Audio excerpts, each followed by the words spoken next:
Welcome. If you use Discord on your mobile device and want your chats and settings to stay perfectly in sync across all your devices, you're in the right place.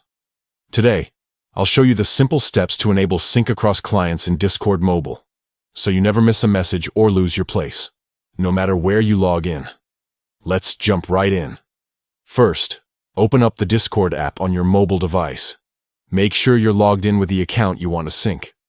Once you're on the main screen, look to the bottom right corner and tap on your profile picture.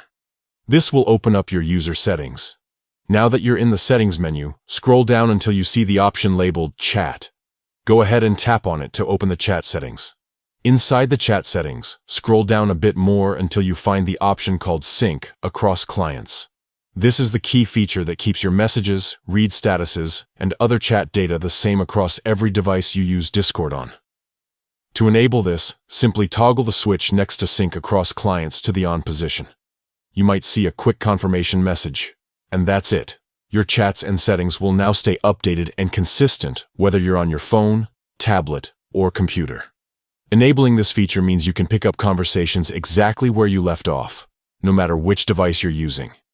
It's perfect for staying organized, never losing track of important messages, and making your Discord experience seamless across all platforms. If you ever want to turn this feature off, just follow the same steps and toggle the switch back off. And there you have it. Syncing your Discord chats across all your devices is that easy. If you found this guide helpful, don't forget to like, subscribe, and hit the bell for more up-to-date Discord tips and tricks. Thanks for watching and happy chatting.